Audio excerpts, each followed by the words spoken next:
حضرت جابر بن عبداللہ انصاری کی روایت ہے کہ ایک انصاری نوجوان نے اسلام قبول کیا جس کا نام ثعلبہ بن عبد الرحمن تھا کہ یہ نوجوان رسول اللہ صلی اللہ علیہ وسلم کی خدمت کیا کرتا۔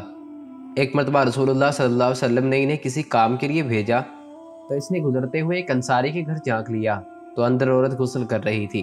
اب اس نوجوان کو خوف ہوا کہ کہیں ایسا نہ ہو کہ میری اس حرکت کی رسول صلی اللہ علیہ وسلم کو اطلاع ہو جائے، لہٰذا خوف و شرمندگی کے باعث وہ واپس بارگاہ رسالت صلی اللہ علیہ وسلم میں حاضر نہ ہوا اور وہاں سے بھاگ کر مدینہ کے پہاڑوں میں جا کر چھپ گیا۔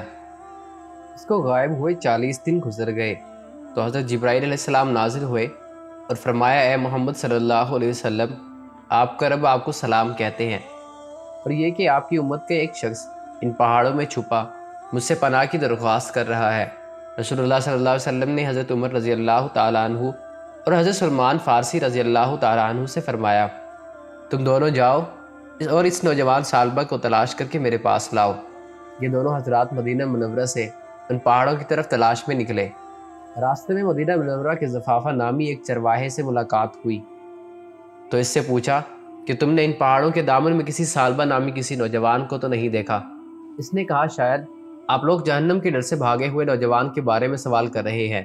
ان حضرات نے کہا، تمہیں کیسے معلوم ہوا کہ وہ جہنم سے بھاگا ہوا ہے؟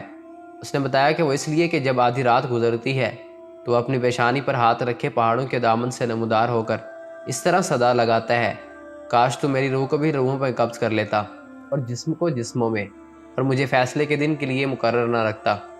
حضرت عمر رضی اللہ تعالیٰ عنہ نے فرمایا کہ ہاں اس نوجوان کی تلاش میں ہیں، تو وہ انہیں پہاڑوں کی طرف لے کر چلا گیا، یہاں تک کہ جب آدھی رات کا وقت ہوا تو نوجوان حسب معمول اپنی پیشانی پر ہاتھ رکھ کر نمودار ہوا اور وہی الفاظ دہرائے کہ کاش تو میری روح کو بھی روحوں میں قبض کر لیتا۔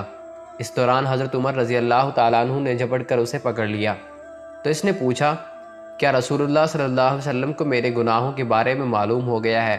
فرمایا، یہ تو مجھے معلوم نہیں، البتہ کل شام آپ صلی اللہ علیہ وسلم نے تمہیں یاد کیا تو پھر مجھے اور سلمان فارسی رضی اللہ تعالیٰ عنہ کو تمہاری تلاش میں بھیج دیا کہ جاؤ ثعلبہ کو ڈھونڈ کر لاؤ۔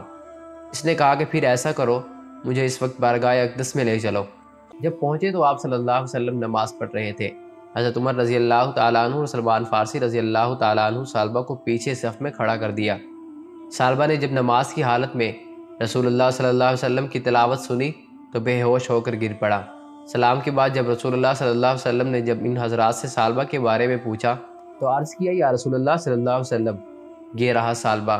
رسول اللہ صلی اللہ علیہ وسلم نے اسے ہلایا تو ہوش میں آ گیا۔ آپ صلی اللہ علیہ وسلم نے فرمایا، تجھے کس چیز نے مجھ سے دور کر دیا تھا؟ عرض کیا، یا رسول اللہ صلی اللہ علیہ وسلم، میرے گناہ نے۔ آپ صلی اللہ علیہ وسلم نے اسے تسلی دی اور اسے اپنے گھر جانے کا حکم فرمایا۔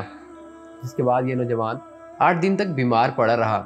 اطلاع ملنے پر حضرت سلمان فارسی رضی اللہ تعالیٰ عنہ بارگاہ رسالت صلی اللہ علیہ وسلم میں حاضر ہو کر عرض گزار ہوئے، یا رسول اللہ صلی اللہ علیہ وسلم، احساس گناہ نے ثعلبہ کو بیمار کر ڈالا۔ رسول اللہ صلی اللہ علیہ وسلم نے فرمایا، چلو ابھی ثعلبہ کی عیادت کریں۔ آپ صلی اللہ علیہ وسلم اس کے پاس تشریف لائے اور اس کا سر اپنی گود میں لے لیا۔ آپ صلی اللہ علیہ وسلم نے فرمایا، اس وقت تم کیا محسوس کرتے ہو؟ اس نے کہا، یا رسول اللہ صلی اللہ علیہ وسلم، مجھے ایسا محسوس ہوتا ہے کہ میرے جسم کی گوشت میرے کھالوں اور ہڈیوں کو چوٹیوں سے کاٹ رہی ہے۔ آپ صلی اللہ علیہ وسلم نے فرمایا، کوئی خواہش ہو تو بتاؤ۔ عرض کیا، یا رسول اللہ صلی اللہ علیہ وسلم، میرے رب کی طرف سے مغفرت کا پروانہ۔